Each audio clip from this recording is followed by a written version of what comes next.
Good afternoon to all of you. Welcome to Lighthearted's May Recollection. This community aims to enable us, the members, to gather and share the word of the Lord, reflect on personal experiences, and delight in the growth of our own spiritual lives. May we now open our hearts and minds to what God wants to bless us with this afternoon.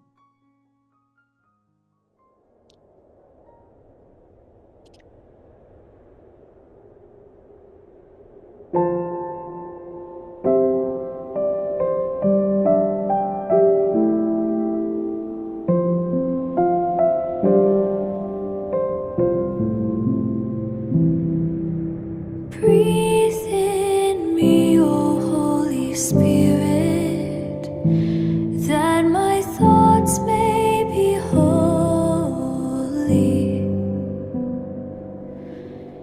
Act in me, O Holy Spirit, that my work too may be holy. Draw my heart, O Holy Spirit, that I love but what is holy. Strengthen me, O Holy Spirit, to defend all that is holy. Guard me then, O Holy Spirit, that I always may be holy.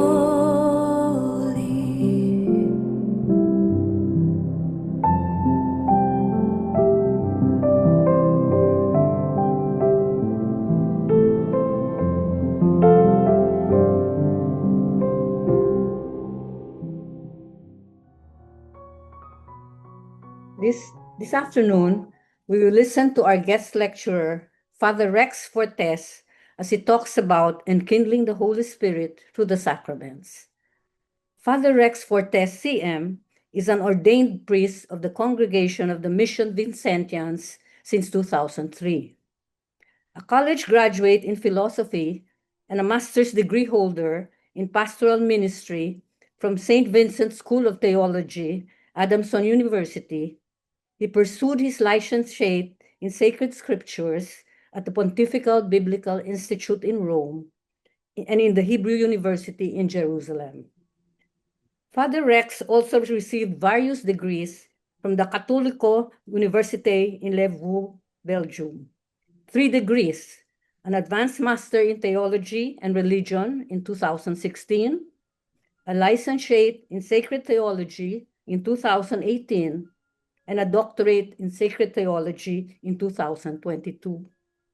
Today, Dr. or Father Rex is a faculty member and an administrator of the St. Vincent School of Theology and a student director at the DePaul Theological Formation House. And today, his most important credential remains, faithful servant of the Lord. Let's all welcome Father Rex. Thank you very much for inviting me over into your recollection. Thank you in advance, Father Bong. Si Father Bong po ay sinusuportahan namin in his ministry kasi alam naman namin na you've been helping the seminary and the congregation in many ways. Kaya it's a way of also appreciating your contribution. That's why nung in-invite niya po ako ay hindi kagad ako makahindi. Ayan. Okay, so without further ado, I now present to you my slides. Okay. So yung title po ng recollection natin that I would like for us to reflect on is Enkindling the Holy Spirit through the Sacraments. Alam naman natin, we have been hearing about the Holy Spirit for 2 weeks now in our daily readings. We also know that the Holy Spirit is the one that is promised by Jesus before he ascends into heaven, which will be tomorrow in our liturgical calendar. And also in a week's time, we also will celebrate the Pentecost. Kaya parang all this time and then you're always hearing about the Holy Spirit. And the concept that is related with the Holy Spirit is grace, or in Tagalog, grasya o biyaya ng Diyos. Naniniwala po ba tayo na may grasya ang Diyos? That God can make things possible? Do you believe that immediately, whatever we ask of God, God will immediately give us? Siguro that's also a question. I remember, to begin with a story, meron daw isang church. And this church is very active and flourishing. Kaya lang, yung building beside it, so may annex po siya na building. Hindi po siya GSIS building, okay? But it's an annex to the church, okay? It was sold kasi the church cannot maintain that building anymore. At ang nakabili po ay isang rich businessman. And that businessman, ang hindi po siya naniniwala sa Diyos. In fact, he is very immoral and he wanted to destroy the church. That's why when he acquired that building, what he did is to turn that into a nightclub. So it will be a place of sin.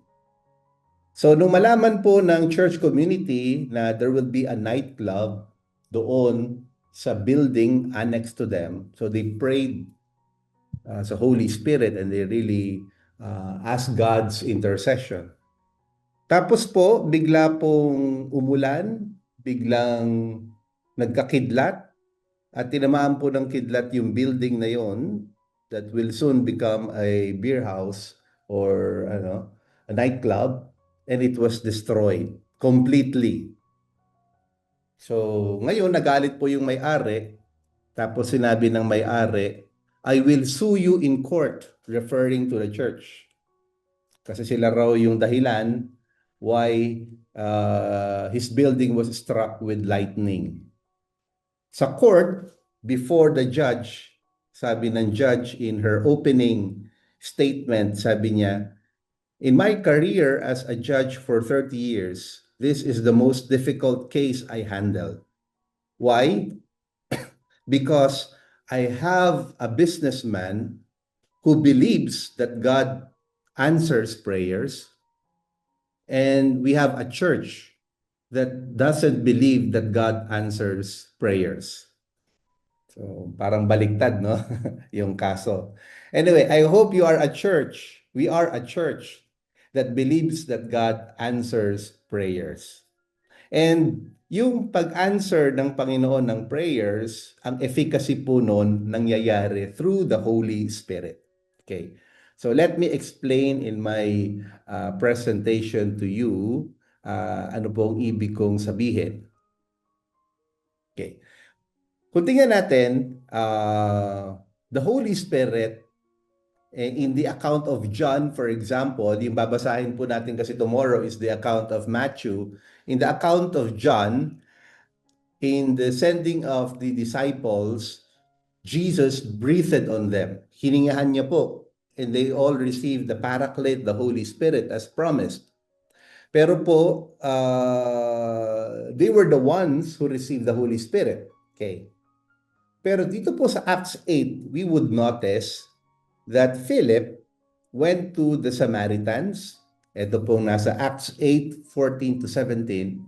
And then, he called Peter and John to come after he had converted the Samaritans. And after which, he asked them to lay their hands on the Samaritans and to baptize them and to lay their hands on them. At dito po sa last sentence in Acts 8, na narito sa slide natin, then they laid hands on them and they received the Holy Spirit. So meaning, the Samaritans are supposedly the enemies of the Jews, but they also received the Holy Spirit. Okay.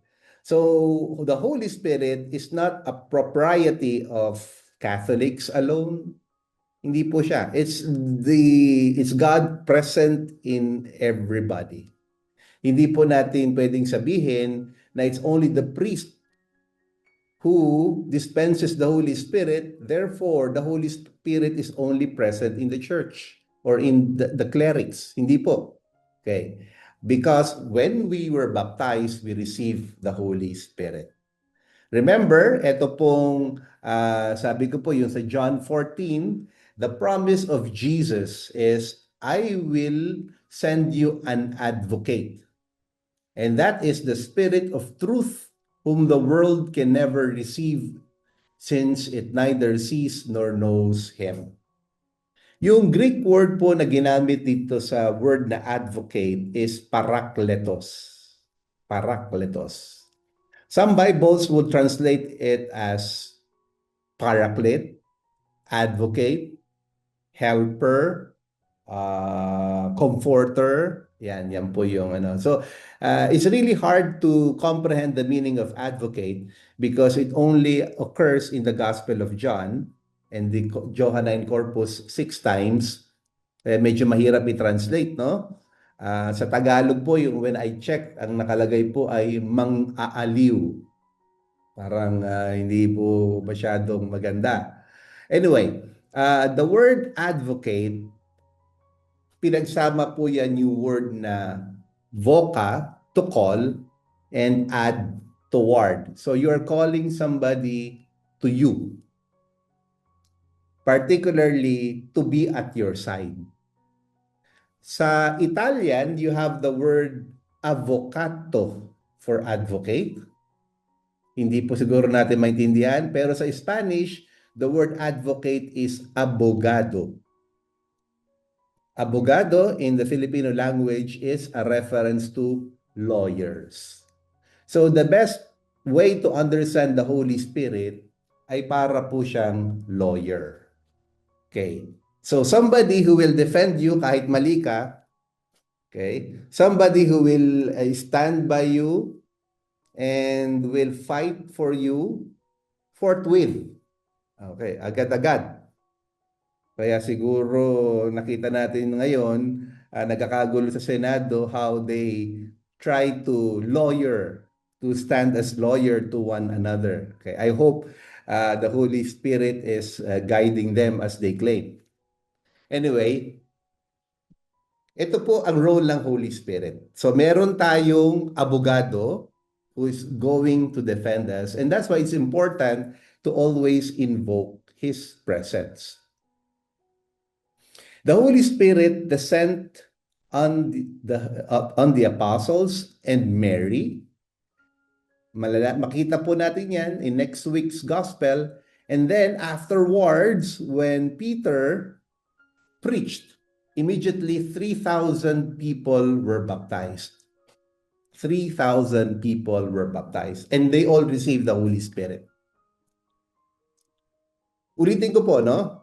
In the scriptures, in the Gospels, the Holy Spirit is being dispensed, particularly to the disciples. Sila lang po. Pero, yung readings natin since last week, first reading, even tomorrow, is all about the Acts of the Apostles. Sa Acts of the Apostles, the whole story, if we will get the gist of it, is that it's the disciples who are dispensing the Holy Spirit to everyone. Regardless kung presbyter sila, deacon sila, episkopo sila, or bishop, everyone, lahat, walang exception, if you believe in God. So, ibig sabihin, tayo rin po, kahit hindi kami lang ni Father Bong ang pari dito, you can also receive the Holy Spirit. Because we believe that the Holy Spirit is present. Kaya nga po lagi natin tinuturo sa mga bata, hindi po ba? Okay, you pray to the Holy Spirit. Oh, okay. Sa seminary, when we begin always an activity, yung prayer po namin ay Come Holy Spirit. Okay, we invoke the Holy Spirit's presence. Tapos kumakanta tayo sa mga charismatic gathering, Come Holy Spirit, I need you. to begin. Meron nga pong isang pare, I remember, and then he was preparing children for Holy Communion, the reception of the First Communion. Tapos, yung mga grade 2 na mga bata, he invited. Pero there was one child na nandun lang sa may labas, just outside the portals of the church. But he was looking, he was peeping. And then the priest approached him and said, "Why don't you come in?" Sabi niya, "Father, kasi po walang magbabantay ng bisikleta ko, baka mawala, baka manakaw." Sabi ng pare, "Don't worry. Iwan mo lang yan dyan. You just leave it. The Holy Spirit will guide it." Babantayan niya ng Holy Spirit. O sige, naniwala yung bata, pumasok sila sa loob ng simbahan. And then, the priest taught them about their catechism and about prayers. And then later on, he invited that child. "Can you lead us into the prayer, closing prayer?" Sabi ng bata, "Sige." Sabi niya, "In the name of the Father and of the Son, Amen." And the priest corrected him, Teka, bakit nag-jump ka kaagad? Father, Son, Amen. Nasaan yung Holy Spirit? Sabi ng bata, "Father, di ba mo, sabi mo yung Holy Spirit magbabantay ng bisikleta ko? The Holy Spirit will be beside my bicycle." So, just imagine that the Holy Spirit is there watching over our business, watching over our families abroad or at work. Last Friday or last Thursday, yesterday, we celebrated the memorial of Saint Isidore, San Isidro Labrador. At ganyan po yung kwento ni San Isidro Labrador, no? He was working, and before the day starts, he's already in the church. He was praying, he was attending Mass. And instead of going straight to the field to work, he was, by the way, a farmer, okay? Nagsisimba muna siya instead of going straight to work. Maganda sanang magtrabaho when the sun is not still bright. Okay, and tsaka hindi pa scorching yung heat. But he would go first to the church. Kaya nagrereklamo yung kanyang mga katrabaho, co-workers niya. Because Saint Isidore would always come late for work. And so, yung landlord investigated and discovered that even if Saint Isidore was in the church, his Carabao was working together with a person. And that was supposedly an angel of the Lord. Nagtatrabaho. So, siguro parang ano po, no? Lagi nating nasasabing it becomes like a cliche. Anyway, aalagaan ng Panginoon. Pero that is indeed very true. We believe the Lord sustains whom He ordains. I repeat, the Lord sustains whom He ordains. Kami po ni Father Bong, iniwan namin yung mga pamilya namin. Father Bong even, kasi mayaman na yan, iniwan niya pa yung kanyang pero wala naman po akong narinig na pare na naghirap yung kanilang mga pamilya to a point na they are really dire in need materially. Nakaka-survive naman.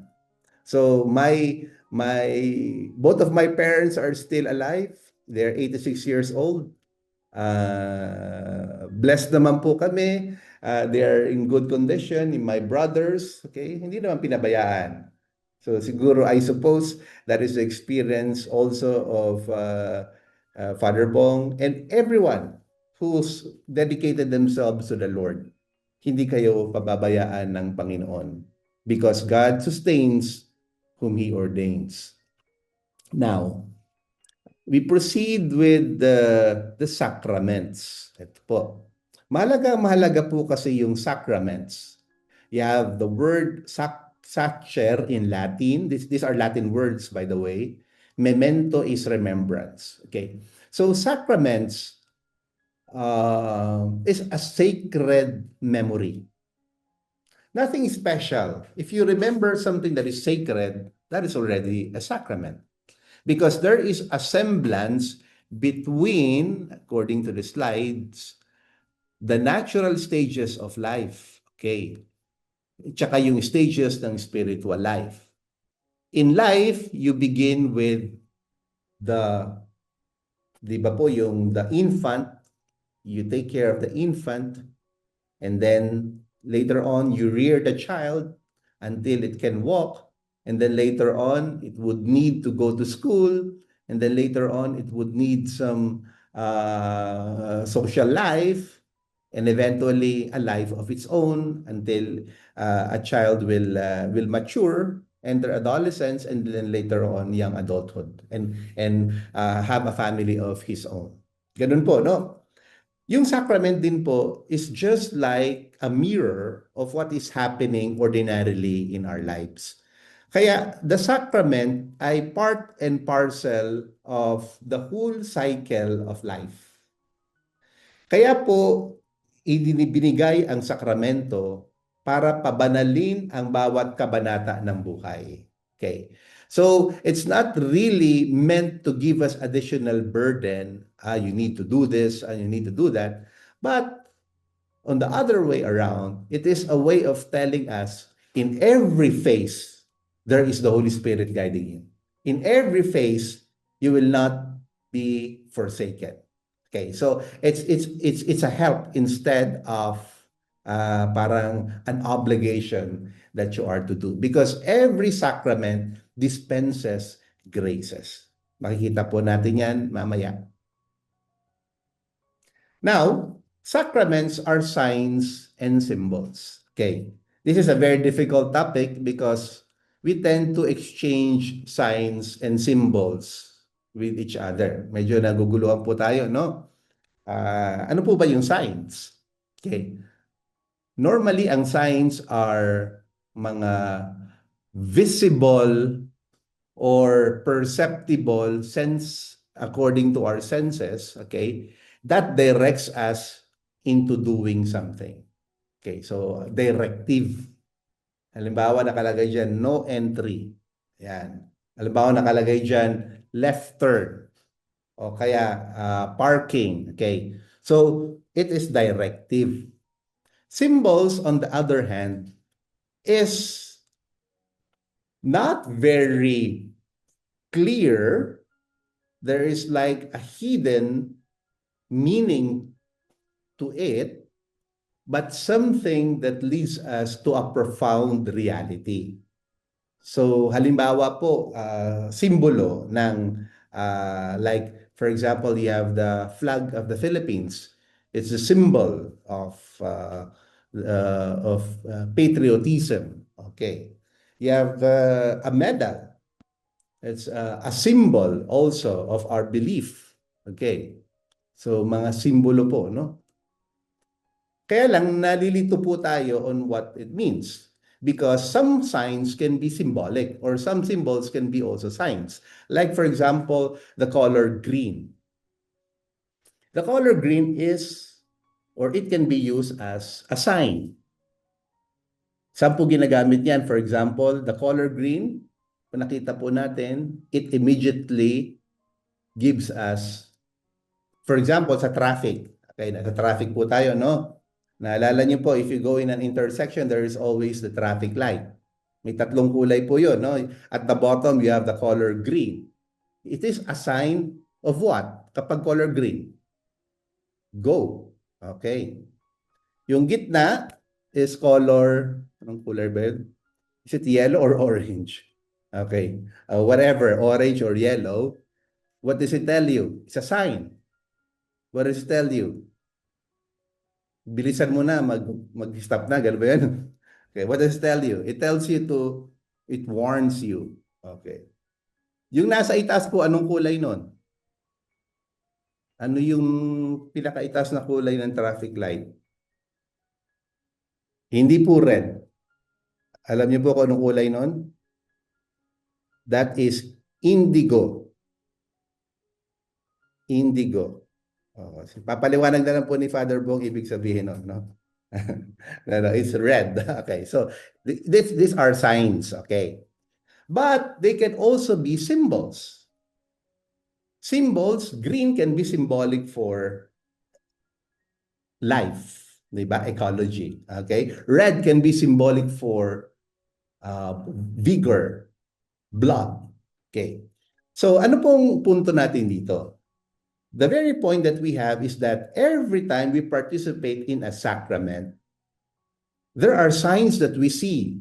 Okay, it gives us grace. Pero after that, it is something, there is something profound in it na it changes you as a person. For example, kanina I went to the hospital and I visited the mother of my sister-in-law kasi she was operated on. There is a fracture sa kanyang lumbar. Okay, so anyway, she was with a pout face. Okay, tapos parang mabigat yung pakiramdam niya. And then there is like a fear of dying, of course, at that age of 82. Tapos parang parang pessimistic in life. When I approached her and said, I offer you the sacrament of penance, and also I gave her communion, and then I bless her, and then I gave her that sacrament for healing. After that, bigla pong nagbago yung aura ng mukha niya. Bigla po siyang parang naging smiley, refreshed, and then parang she began conversing. At the beginning, she was not too engaging. So, sabihin, mayroon din pagbabago. Okay? Okay. So, that is the hope. That's why every time we finish the mass ends with go. Okay. In the Latin, the exact wordings in Latin is ite missa est. Ite is go. Missa est. It means the mission begins, or you are being sent, or you are being commissioned. Similar to our gospel tomorrow, taken from Matthew 28, go into the whole world, proclaim the good news. So it becomes symbolically powerful, like a battery, like a dynamo, okay, that moves us to change our relationship with people and the way we witness to God. Okay, so ganun po yun, no? Yun yung power ng sacraments, no? That's why a sacrament is defined traditionally as a visible sign, it's outside, instituted by Christ, it is not invented by the church, to give grace. Grace is the assistance of God sa atin. Yung grasya ng Diyos na sinasabi ko, it's the advocate, is the Holy Spirit that is always beside us. And we have 7 of them. So meaning that every moment of our lives, every chapter, merong pong guide. Kaya I hope you'll not katatamaran or kaboboringan, or you will find it very monotonous, or you will find excuses. Anyway, may TV Mass naman. Why would I go for an actual Mass? Okay. O kaya, huwag na lang ako umattend sa wedding ng kamag-anak ko, padala ko na lang yung regalo. Okay. But sometimes very important, ito po mga physical presence natin, no? O kaya yung Sacrament of Penance. Ay, ayokong magkumpisal sa pare, makasalanan din yan. Tsaka haba-haba ng pila, diretso ko na lang sa Diyos. Anyway, He will listen. Okay. So these are like yung mga natin, no? Mga lame, I call them lame excuses. Okay. Because they are not, you are exchanging the sacraments, the sacraments, the very grace of God, sayang na sayang, and then you make excuses for your reception of them. Kaya I hope yung mentality natin will change if we see the sacraments not as obligations for us to do, but more as opportunity to receive grace. Kung dagdag na grasya yan, di mas maganda. Sabi ni Saint Augustine, sacrament is a visible form of an invisible grace and a sign of a sacred thing. An action is performed by the minister. Okay, so one thing that is important in the sacrament is it is a visible sign. Kung visible sign siya, ibig sabihin, it should be also corporeal or something that is manifested in action. Okay. Kaya when you go to sacraments, to for example, the Holy Eucharist, we perform several rites. Tatayo, uupo, you go for communion, you even receive the body, or some would even kneel and adore before the the Blessed Sacrament. Maraming mga actions. Okay? Normally, Protestants would have minimal rubrics or actions kasi sa kanila parang they're not too much into the visible but more of the audible. Yun yung kanila. Pero sa atin, we maintain it's important to have symbols. Why? Because in life, you want visible. You want things to be visible. Hindi ka maniniwala kung walang ebidensya. Hindi po ba? To see is to believe. Okay. Because who knows, baka mamaya that is a fake news or baka mamaya that is like a budol o kaya hindi pala totoo. Okay. So you want concrete evidence. And that is all right. And that's why in the sacrament, there are always visible markers. The point here is that sana when we receive these visible signs, they can also be translated into visible actions. Okay, so remember, pagtanggap natin ng sacrament, we become the walking advertisers of heaven. Ulitin ko, when we receive, when we are commissioned, the Holy Spirit coming into us, outside the Mass, we become the living advertisers. Tayo na po yung mga models. Tayo na yung promo girls and boys. Okay? We promote the kingdom of God. We promote heaven. Kaya that is also the failure of Catholics. Often I would hear people magsasabi, bakit di ka nagsisimba? Sasabihin, bakit ako magsisimba? Yung nanay ko araw-araw nagsisimbag, ang sama-sama ng ugali, masungit pa rin. Okay, so ito po, no? Hindi nagtatranslate into visible, manifested virtues yung sacrament. Kaya siguro I'm reiterating this to you because sana the grace that we receive in the sacraments, they are also changing us, not only internally, but also physically. Kaya later on, sabi nga ng Panginoon, if you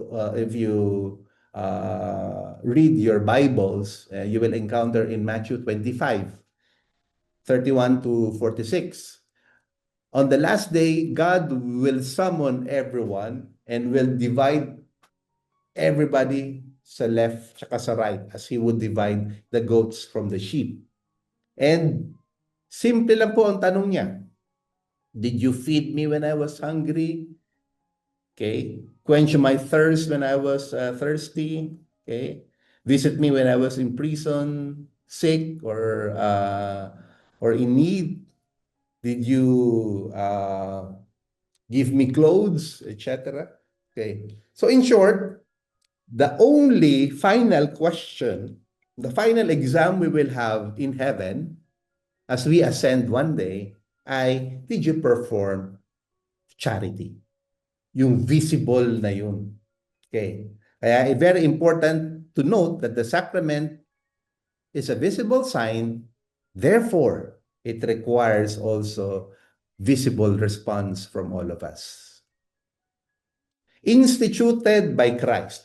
Pangalawang definition ng sacrament, kanina po sabi natin, the catechetical definition of a sacrament is visible signs instituted by Christ. Si Kristo mismo. Okay.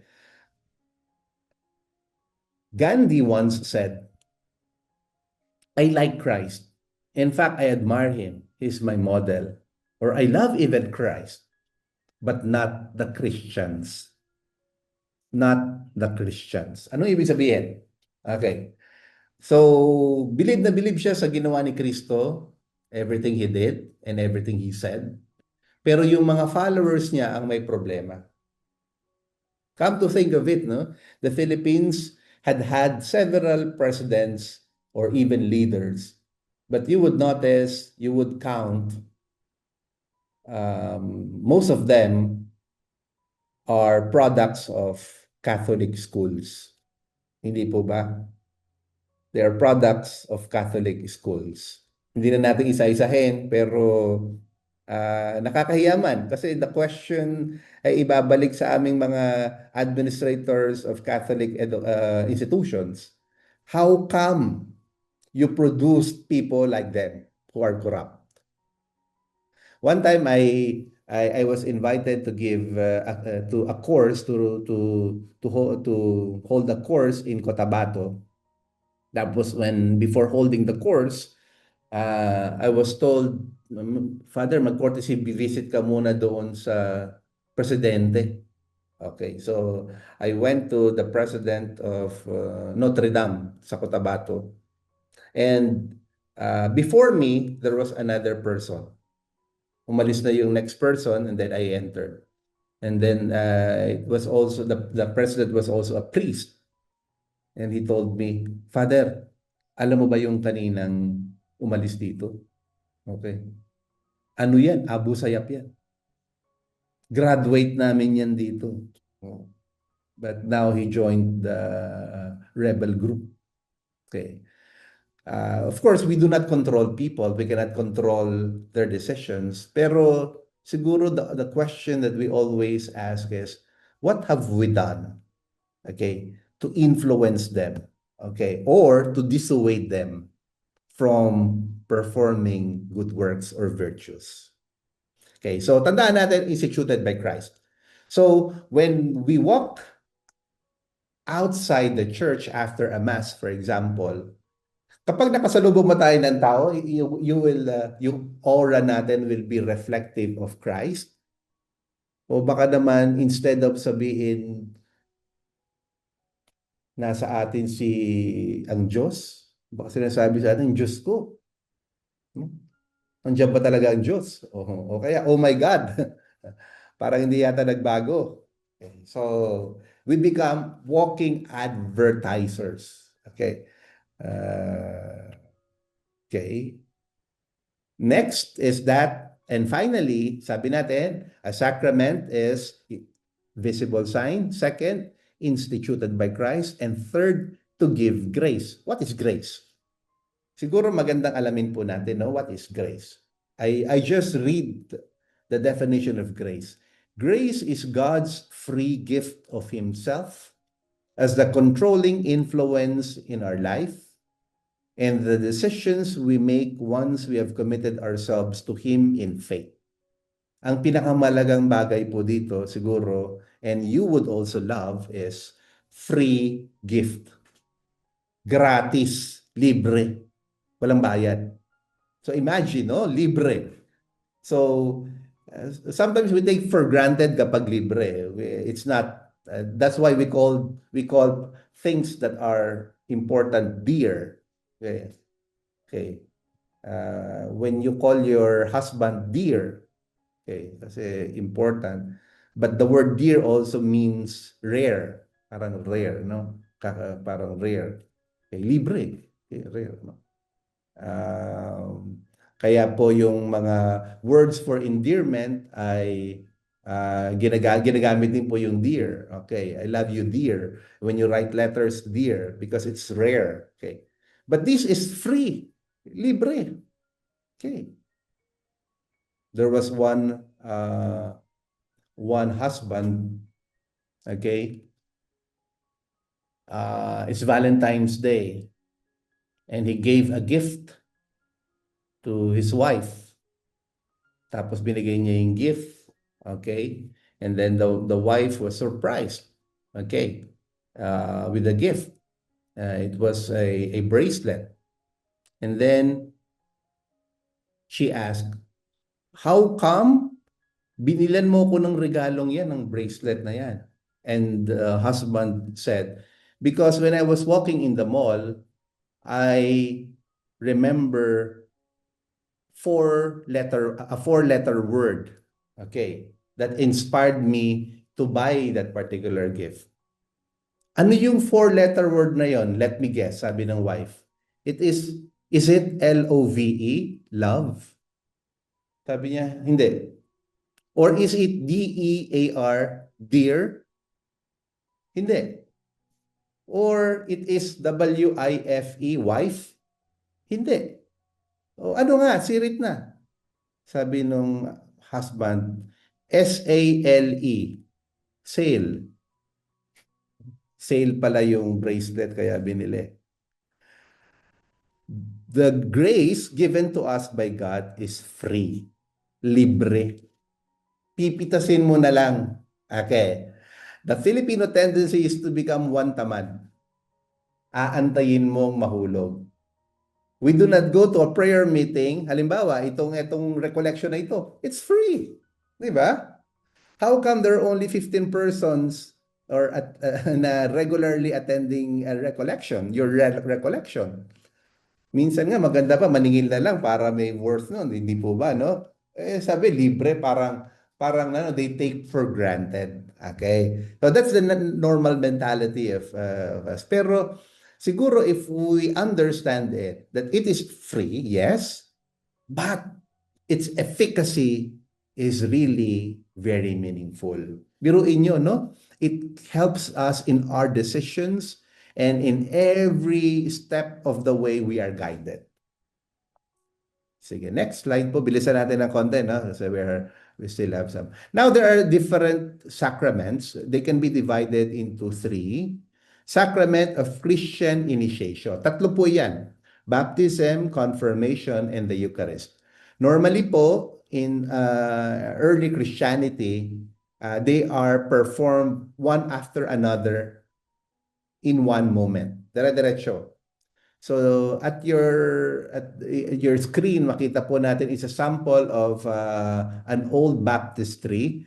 You would notice lalagyan po yan ng tubig, and catechumen sa picture po ito, no? They will line up, they will plunge themselves into the water, and then they will be assisted, okay, by a person. Doon na po yung baptism. They will be also guided, okay, para they wear that white cloth, and then they will approach the bishop, and the bishop will anoint them on the head. Yan na po yung confirmation, and it will end with the Eucharist. So one whole sacrament. Initiation. Okay. So alam po natin, very sensitive po yung word na initiation, especially sa mga ano po natin ngayon, no? Kasi when you say initiation, hazing or probably rite of passage, or there is a initiation po, minsan merong pong entrance fee or merong membership fee o annual dues. Nakatakot tayo, no? Okay. So, but initiation is not only initiating us to the organization, but putting an indelible mark on us. Indelible mark. Hindi na mabubura. Ibig sabihin, akin ka na. So imagine, when we were born, the devil was supposed to get us. Okay? To claim us. Sabihin ng demonyo, akin ito. Okay? But we are marked, and then therefore you have God claiming, no, you cannot touch this person. Akin ito. Okay. Just like what the Senate President did. Okay? Akin ito. NBI, do not enter. Okay. So, pero nakawala pa rin. So, anyway, so you have, we have that marker. Okay. So, that's why yung panahon po dati, nakikita ko rin po sa mga pangalan ninyo, parang they will always put a Christian name or a name of a saint sa mga pangalan. No? Many of you are named Maria. Kasi para maging santa, no? Ako, nung I was baptized, they were trying to put John into my name. Oo. Raphael is an angel. Okay, kaya ano na po, no? Kaya Edna is Eden. You have the Garden of Eden. Okay, Marilyn is of course Maria. Okay, so ang mga Christian names natin, no? Okay, because we are marked. Akin ka. Ang tanong, kung nalagyan ka na ng tato ng Panginoon, akin ka, ba't tinatanggal pa natin with our actions? Okay. At saka, why aren't we proud of who we are? Parang nahihiya tayong to tell and to preach. Okay. Sometimes I even get jealous of some Protestants because easily they could say amen or hallelujah or thanks be to God or God is good. Kahit nga pag krus, nahihiya tayo, hindi po ba? When we pass by a church or when we eat sa fast food. I had one companion, we went to the fast food and normally when you go to Jollibee, like magdarasal po muna, no? Para grace before meals. Eh siya medyo nahihiya. Alam niyo po ginawa niya? Kinrosan niya yung kanyang kamay, tapos nilagay niya sa ulo. Ganun. Sabi ko, ano yun? Sign of the cross. So I hope yung sign na ito, indelible marker that we received in baptism, confirmation, and the Eucharist, okay, makes us also proud of who we are, our identity, and also it reminds us who we are and what we should do because we are supposed to imitate Christ. Okay. Next slide po natin. Okay. Sacraments of healing. So kanina, initiation, you are initiated. Ito po, healing. Gumagaling. Physical signs. Dalawa po yan.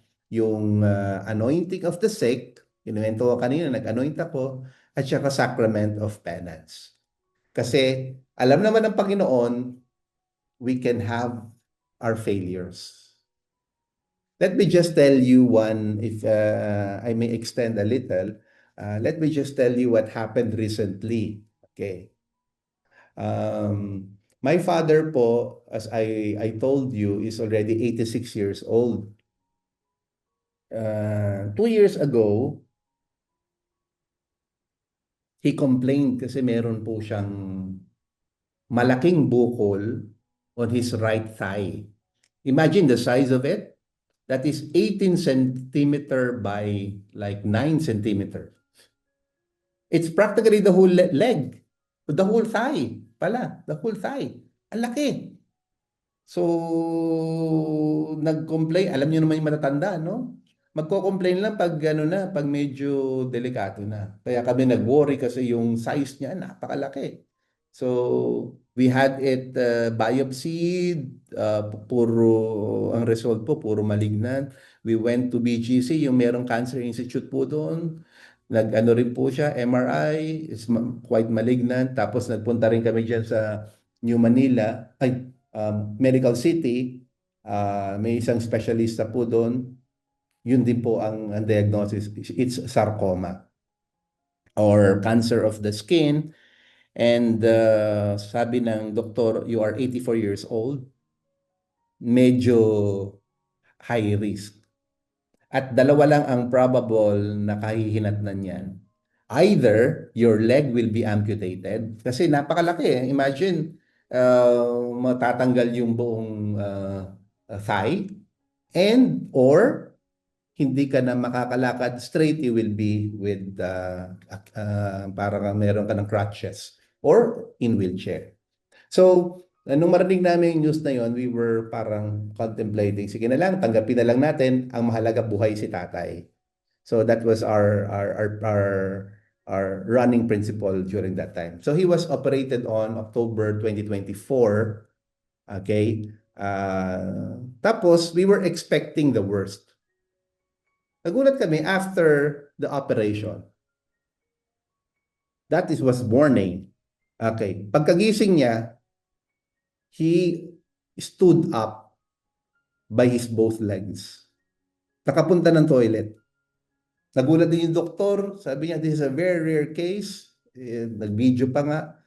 On the following day, he was already having physical therapy para maglakad, going a distance, climbing ng mga ladders, tsaka exercises, okay? And in a week's time, he was out. Tapos, ngayon nga, problema namin ngayon, gumaling na siya. Ngayon ay lakwatsa naman. He went to Bicol, in Sorsogon, taga Sorsogon po kami. 4 times already, on his own, riding a public bus. Kasi mas gusto niya sumakay ng bus kaysa mag-aeroplano. So, he can do that on their own. Ewan. So, that was something incredible. We didn't realize na nung bago pala siya ma-operate, nanonood siya ng YouTube, okay. Meron po siyang nakitang prayer for Kalu Ring. Si Kalu Ring po ay isang venerable to be sa Diocese of Pasig. She is an ordinary catechist, pero po very exemplary in life. At meron dong parang plea to intercede through Kalu Ring para we can gain stories for her beatification in Rome. At nung may kwento ko nga po sa mga kaparian, yung case po ng tatay ko, in-interview po yung tatay ko at yung case niya iniakyat sa Roma. And I hope that will also be a cause for the beatification of that saint. Pero there's nothing, okay, no description of that experience, but I know, it's God at work. It's a miracle. It's God's hands working. Powerful. And we need to believe in it. Maniniwala po tayo. Pangatlo po is sacraments are at the service of communion and mission. Okay. So ito po yung matrimony and priesthood. Okay. Pero hindi naman po siguro ibig sabihin ng hindi tayo nakasal o hindi po tayo tawag niyan, naging pare or madre ay kulang yung sakramento natin. Oo. Kami rin ni Father Bong, hindi naman kami nakasal, no? O kayo, hindi naman, yung iba sa inyo, hindi rin nakasal. Pero may grasya pa rin ng Diyos. Okay. So, ibig sabihin, it's a call given to us. Ang importante naman dito po sa number 3 is that, what is your mission in life? How are you called by God to be of service to others?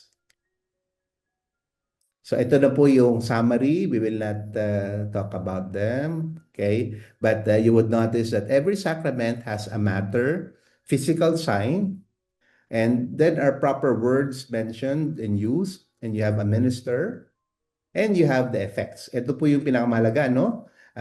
You can study them, and you would notice all of these sacraments will have immediate effect on you. Some even lasting, like those of the sacrament of initiation. Conclusion. Dito na po tayo sa pagkatapos, no? Okay. The church, there's a theologian, his name is Avery Dall, or Avery Dulles, some would call him by that. He has this 5 or 6 models of the church. Okay. And one of the models used in describing the church is, it is a sacrament. Ano ibig sabihin? Ibig sabihin, si Jesus aakyat na sa langit. Year 2026, Jesus is not physically with us. I mean, his body as a human person, wala na po siya, no? because he ascended 2,000 years ago into heaven. But we become the church, members of the church, as the representation of Christ to everybody. Tayo yung sakramento. Okay? And especially if we form together inside the church or as a one community, we become a living communal sacrament. The church is inspired and moved by the Holy Spirit to do her part towards the full realization of the plan of God who has established Christ as the source of salvation. Kaya kung si Jesucristo nakapagbibigay ng salvation, tayo rin po as sakramento ng Diyos, pwede rin tayong makapagbigay ng salvation sa iba. Meaning, if Jesus can lead people to heaven, we also are challenged, being members of the church, we can also lead people to heaven. We can also give grace or share this grace to others in our own special and little ways. Tayo rin po, pwede po tayong instrumento. And that's why the church is a living sacrament. Buhay po tayong tarpaulin, or buhay po tayong billboards, or buhay po tayong yung parang teleprompter or yung screen o yung na we are always saying, follow the Lord, repent, and be holy. Okay, God is with us. There's always hope. Kaya rin po, kami, for example, ni Father Bong, even if we cannot perform great things, kahit simple lang yung trabaho namin sa office, hindi kami naging obispo, thanks be to God, o hindi man kami naging mga very influential people sa social media or sa thanks be to God, okay lang po yun, no? Pero by the fact that we are ordained priests, and then people will see us, kahit wala pa kaming gawin, some would say, totoo palang may Diyos. Kasi bakit nakapagsakripisyo sila? Kung nagawa nila yun, ibig sabihin may Diyos na pinaniniwalaan sila, kaya nilang ibigay yung buhay nila. Things like that. Okay. So, kahit wala po kayong gawin, by the fact that people would know you are gathering every month to hold this recollection, is already enough. Pag pinost yung social media, you are gathering, tapos some people probably will be touched or will be hit, okay, by that fact. Ay, oo nga, baka kinakailangan ko rin mag-recall sa Diyos sa puso ko. Okay, so we become also sacramental to each other. And finally, this is the message of Pope Francis, and I end this recollection with this message of Pope Francis. In the end, every Christian man and woman, by virtue of baptism, has received a mission. Each one of us has to respond as best as we can to the Lord's call to build up His body, the church. Balang araw po, pagharap natin sa Panginoon sa langit, isa lang po ang dapat sabihin natin. Sasabihin po natin, similar to the parable of the talents, we have done well. Mission accomplished. Ito po yung pinagkatiwala nyo sa aming talents. We are giving back to you threefold, fourfold, hundredfold. Sana ito rin po yung disposition natin, especially we in the field of evangelization. Do not tire, do not get tired, do not get bored of doing this daily routines and going to the sacraments. Continue. Kasi by doing so, yung grasya ng Diyos is being spread. Who knows?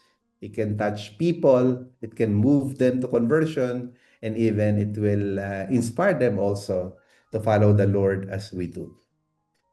Thank you very much po, and I hope you also gained a lot, and I hope you will also receive the Holy Spirit always as you perform the sacraments. Thank you, Father Rex. We still have a little time, I think. Inviting anyone to ask questions, share their insights on what happened this afternoon? Anybody, please? I volunteer, Charlene. Yes. Thank you very much, Father Rex. It's very enlightening. I have not seen a sacrament from this perspective, so I'm very grateful that I see it in a new perspective, and that the baptism and the sacraments is a way to express to us that it's a free gift from God, but at the same time, God is giving us a mission. And as you said, for the talents, is it going to be like assessed or measured? How do we give back at the end what we have done with the talents, resources, opportunities that was given to us by God that we did. So it's very good for our personal reflection. And thank you for the very enlightening session. Anyone else? Yes, I would like to add this. Good afternoon, Father. Good Good afternoon, afternoon. everyone. My biggest the sacrament that I have a little bit of a problem with is the sacrament of penance. You know, like I am one of those that believe that I'll go straight to God to confess. You know, it is a humbling. I know that when you go to penance, it is to humble yourself. But now that I'm a little bit older, I feel more like my conversation with God to ask pardon and heartily in my heart that I am very sorry for my sins is so much more fulfilling than to go to confession. That is, if maybe you can expand a little bit more in the sacrament of penance. I know that for me, the sacraments, especially the Eucharist, and is like vitamins to us. You know, it feels like vitamins. It makes us stronger in our faith. But it's the penance that I have a little bit of a problem with. Thank you po, tita. Similar problem din kami. Much worse po sa aming mga pare kasi parang where will you go? Pag nag-confess ako kay Father Bong, parang nakakahiya naman or maybe he will confess to me. No? Kaya lang po, that is also very true. The foundation of all virtues is humility. Okay. Si Saint Vincent de Paul po would always go to confession once a week. And then he would say, I am worse than the devil. Pag tunay po kayong santo, parang hahanapin mo yung parang lalo mong makikita yung unworthiness mo. The closer you are to God, the more that you will recognize the distance between you and God. Ang Santo Papa po, every week din nagkukumpisal. So imagine nyo kung sila po every week, no? So, hindi naman po siguro kasi ang problem po kasi sa Father, Bisaya ako. Hindi masyadong Tagalogin mo. Ay, okay po. Sige po. Sorry. Kabalo mo kami gamay Bisaya. Bisaya mako, Father. Sige po. Yeah. That's also a problem because sometimes when we see the priest as somebody who is sinful, somebody also who is meron sila they have worldly desires, you may say, why would I confess to this person? Pero remember, I have no problem with that. Yes po. Remember in John 20, Jesus said when he breathed on the disciples, receive the Holy Spirit. Whose sins you forgive are forgiven them. And also in Matthew 16, he entrusted Peter, on this rock I will build my church. Okay. So kami rin po, okay, as a priest, it's really humbling to know that we are used by God to forgive sins. Okay. Pero we ourselves would even go to confession. we are not also exempt. We do that because if you do not go to a physical sign, parang walang recompense or there is no concrete manifestation. Similar to nagnakaw, okay?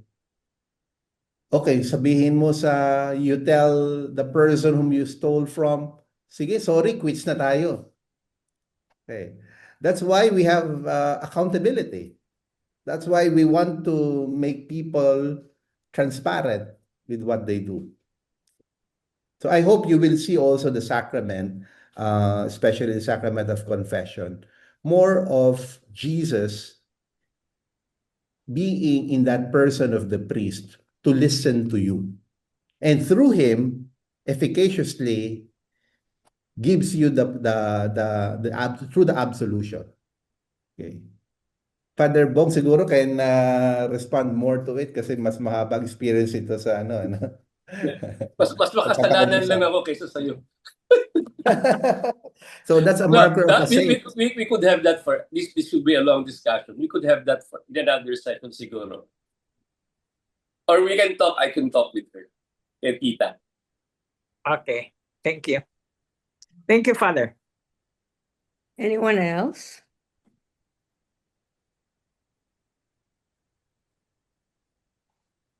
Ako po, merong itatanong sa inyo. Okay, ako naman po yung magtatanong. Hindi po exam ito, no? Okay. This is a real experience. Okay, kailan ba yun? May nag-text po sa akin na I will give you a case. Okay. Basahin ko po yung text message niya. Anonymous naman po to, no? Kaya ito po yung sabi niya sa akin. No? She asked me a question.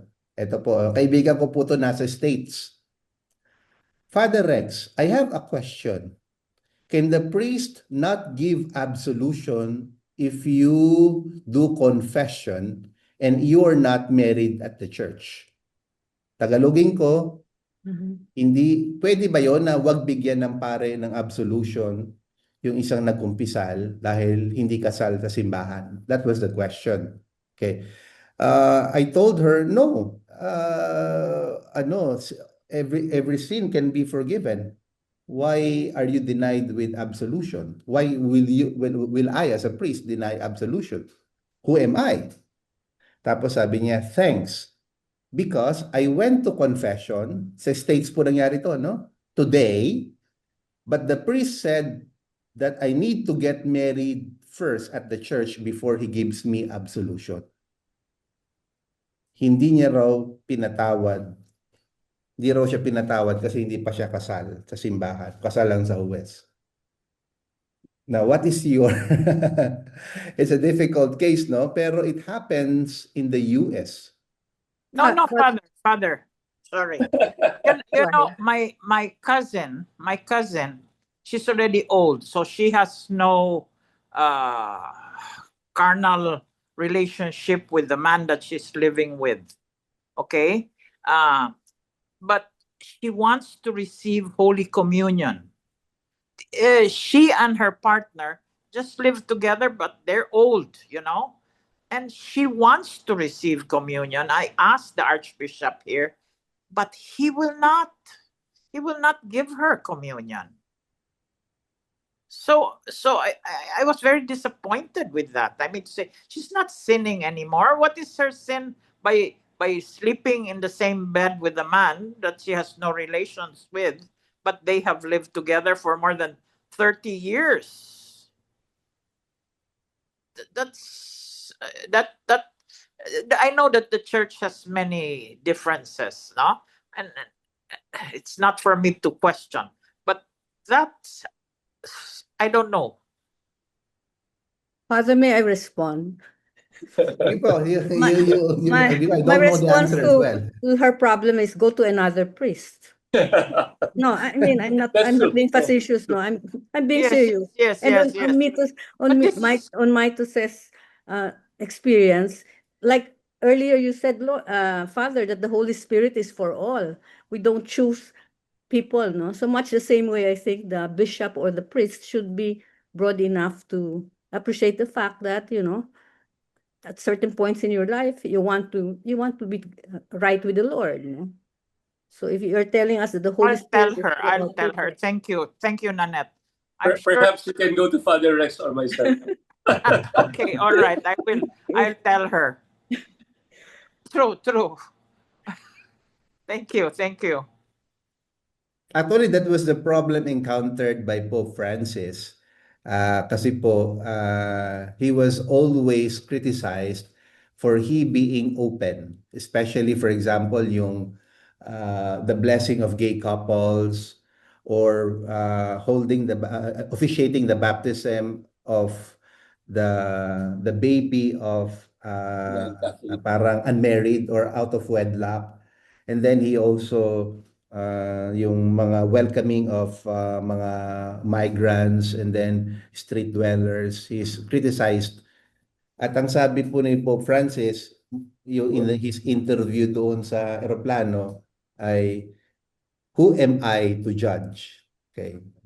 This famous five words niya, who am I to judge? Yun din po siguro yung position ko. This experience happened to me po noong 2005. Was it 2004? December 8 of 2005. Nagmisa po kami dyan sa San Marcelino Church. Okay. Kinakasal po namin yung isang staff namin. Tapos we didn't realize that Imelda Marcos is a devotee of the Miraculous Medal. Nagsimba at pumila sa communion. Ikaw, kumpare ka, during that time, medyo kalakasan yung issue of the, yung mga sequestered, ill-gotten wealth, okay? So, pumila for communion. Ang ginawa ko po, iniwasan ko, yung isang pari na lang, sabi ko, na lang bibigyan ko po yun, nag-upo na lang ako. Coward. Hindi, because if that there, I don't know what to do. Kasi parang, but later on with Pope Francis, parang na-realize ko po, who am I to judge? Yes. Hindi po Yes. ba? Sabi ni Pope Francis, eto na lang po, last words ko na lang po siguro on that matter. Sabi ni Pope Francis, the Holy Eucharist is not a reward for the saints or for the blesseds, but it is a medicine for sinners. If it is a medicine, therefore, kung ako may lumapit sa aking tumanggap ng communion, ibibigyan ko po siya kahit alam kong may kulang na sacraments. Okay, anybody else? We'd like to thank Father Rex for facilitating this afternoon's recollection. I will no longer summarize because the points have been very well set. No? So thank you again to Father Rex and to all the participants. Thank you, Father Rex. Thank you, Charlene. Thank you. Welcome. Yes, In the name Father. of the Father, and of the Son, and of the Holy Spirit. Amen. Lord God, you promised and you told your disciples that they will not be abandoned. They will not be forsaken.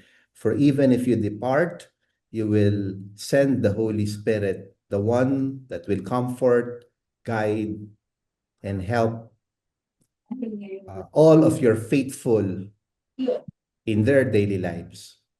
We ask you, Lord, to send forth your Holy Spirit to these people who attended this recollection, that they may continuously be inspired by the Holy Spirit to be walking advertisers of heaven in their daily lives and witnessing of the faith. And we thank also the Blessed Virgin Mary for protecting each and every one of us.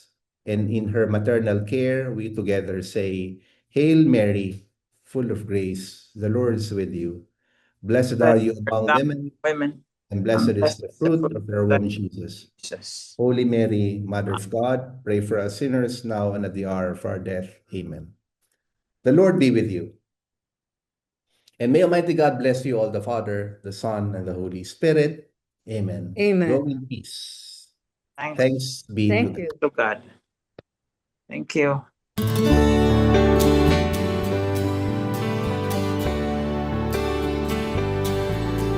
Come, Lord Jesus, send us your Spirit, renew the face of the earth. Come, Lord Jesus, send us your Spirit, renew the face of the earth.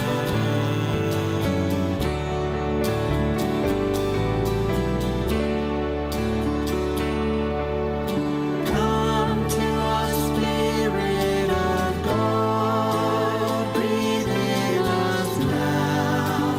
We sing together. Spirit of hope and of light, fill our lives. Come to us, Spirit of God.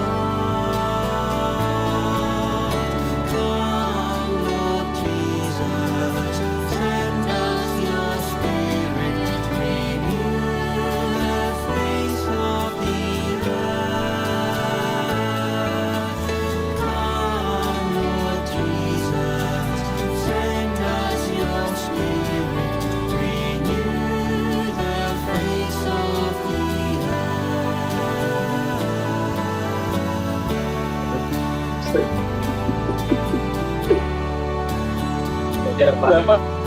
Fill us with the fire of your love, burn in us now, bring us together.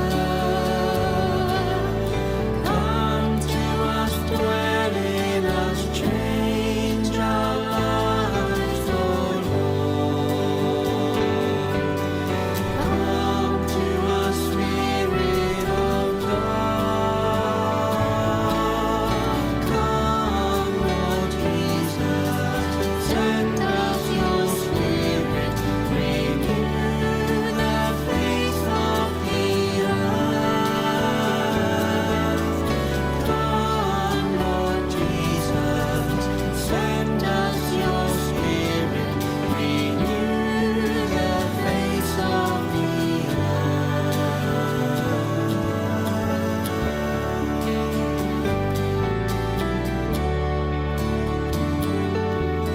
Send us the wings of new birth, fill the earth with the love you have taught us.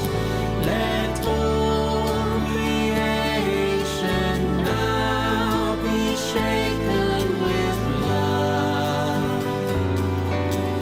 Come to us, Spirit of God.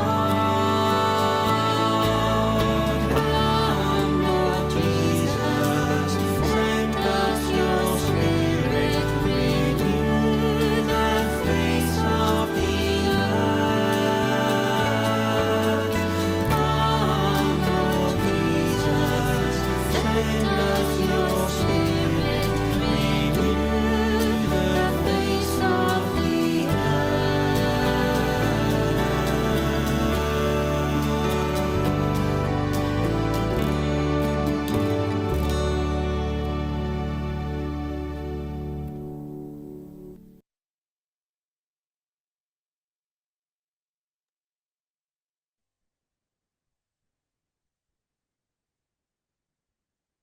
Thank you po. Thank you.